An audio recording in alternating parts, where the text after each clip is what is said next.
ఇక సూరజ్ జోష్నను రిజెక్ట్ చేయడంతో జోష్న నేను అన్న మాటలకి ఎలా ఫీల్ అవుతుందో అని జోష్న దగ్గరికి వెళ్ళాలని బయటకు వెళ్తాడు సూరజ్. జోష్న బయట కూర్చొని బాధపడుతూ ఉంటుంది. సూరజ్ జోష్న దగ్గరికి వెళ్ళి ఏంటి ఇక్కడ కూర్చున్నావు, నిన్నే అడిగేది అని అడుగుతాడు జోష్నని సూరజ్. నా మొహం నీకు ఎప్పుడు చూడాలనిపించిందా అని జోష్న అడిగితే నాకెప్పుడు అనిపించిందో నీకు చెప్పాల్సిన అవసరం లేదు అని అంటాడు సూరజ్. దానికి జోష్న అయితే ఎందుకు మాట్లాడుతున్నావు అని అంటుంది. సూరజ్ జోష్న కళ్ళు చూసి కళ్ళేంటి చింతనిప్పుల్లా అంత ఎర్రగా ఉన్నాయి, ఏడ్చావా అని అడుగుతాడు. నీతో చెప్తానా అని జోష్న అంటే నీ కళ్ళు చెప్తున్నాయని సూరజ్ అంటాడు. నాతో మాట్లాడకు, ఇక నుంచి వెళ్ళు అని జోష్న అంటే మామూలుగా అయితే జరిగిన దానికి ఇప్పటికి నువ్వు అవుట్ హౌస్ వచ్చి నా మీద దండయాత్ర చేయాలి, నన్ను నోటుకొచ్చినట్లు తిట్టాలి. కానీ అవేవి చేయకుండా ఇలా ఒంటరిగా కూర్చొని బాధపడుతున్నావంటే ఏదో తేడా కనబడుతుంది. నాలా నీకు ఎవరు చెప్పలేదనుకుంటా అని అంటాడు సూరజ్ జోష్నతో. జోష్న కోపంగా ఎవర్రా నువ్వు నన్ను రిజెక్ట్ చేయడానికి, ఆ మాట అనడానికి ఎంత ధైర్యం రా నీకు అని అడుగుతూ ఉంటుంది సూరజ్ని జోష్న. దానికి సూరజ్ అదొక్కటే గుర్తుందా, దానికంటే ముందు చాలా అన్నానే, నువ్వంటే ఇష్టమని, నీకోసం ఇక్కడ ఉన్నానని, ఇంకా మీ బావ వద్దు అని. ఆ ఒక్క మాట వదిలేస్తే మిగతాది నీకు గుర్తులేవా అని సూరజ్ జోష్నతో అడుగుతాడు. నాకు అన్నీ గుర్తున్నాయి, నేను ఏది మర్చిపోను. అయినా నువ్వు ఇంకా ఇక్కడ ఎందుకున్నావురా అని జోష్న అడిగితే నీది తప్పు లేకపోతే ఇక్కడ ఉండు అని మీ అమ్మగారు అన్నారు కదా, నేను వెళ్ళిపోతే నా తప్పైనట్టే కదా అని సూరజ్ అంటాడు. ఆయన మన ఇద్దరికి పెళ్లి చేయాలనుకున్నారని నీకు తెలుసు, కానీ ఆ విషయాలు నాతో చెప్పకుండా రాత్రికి రాత్రి నన్ను ఇక్కడి నుంచి పోయేలా చేశావు అని సూరజ్ అంటాడు.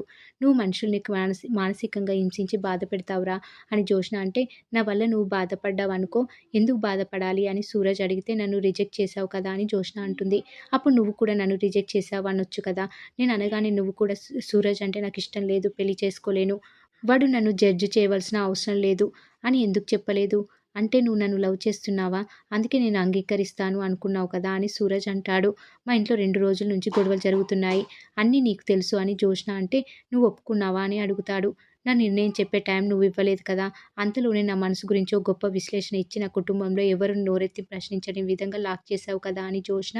అయినా నువ్వు నన్ను పెళ్లి చేసుకోవాలి అంటే నా మనసులో నువ్వు ఉన్నావని నేను నమ్మించాలా అని జోష్న అంటే నువ్వు నమ్మించడం కాదు, నేను నమ్మాలి, నేను నమ్మేలా నువ్వు మారాలి అని సూరజ్ చెప్పి వెళ్ళిపోతాడు. ఇక దీప కార్తీకులు ఉదయం జోష్నతో మాట్లాడాలని ఇంటికి వెళ్తారు. జోష్న పద్ధతిగా చీరకట్టులో వచ్చి అందరికీ షాకిస్తుంది. సుమిత్ర, దశరథ, శివనారాయణ జోష్నని పద్ధతిగా కట్టులో చూసి మురిసిపోతూ ఉంటారు. జోష్న సూరజ్ని పెళ్లి చేసుకుంటా, అతనికి నచ్చినట్లు మారతా అని గుడ్ న్యూస్ చెప్తుందని అందరూ అనుకుంటారు. నేను చీరలో చూస్తే పెళ్లి కూతుని చూసినట్లు ఉందని శివనారాయణ మురిసిపోతూ ఉంటారు. పెళ్లి విషయంలో నేను ఒక నిర్ణయానికి వచ్చాను, చెప్తాను అందరు వినండి. నాకు ఈ పెళ్లి వద్దు అని జోష్న చెప్పగానే అందరూ ఒక్కసారిగా షాక్ అయిపోతారు.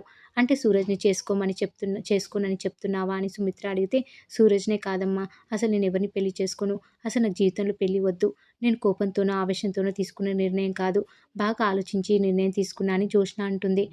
అంటే జీవితాంతం పెళ్లి చేసుకోకుండా ఇలాగే ఉండిపోతావా అని దశరథ అడిగితే అవును డాడీ అని అంటుంది జోష్న.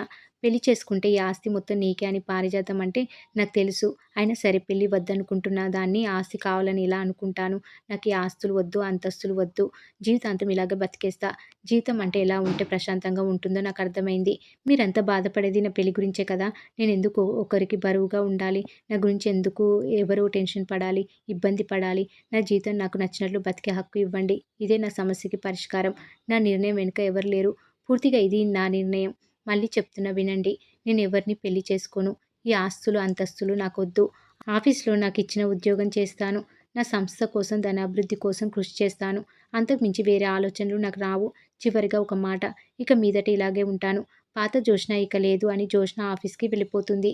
జోష్న ఇంత పెద్ద నిర్ణయం తీసుకుంది ఏంటి అని అందరూ ఒకసారిగా షాక్ అయిపోతారు. మరి ఏం జరగబోతుంది అనేది రాబోయే ఎపిసోడ్లో తెలుసుకుందాం.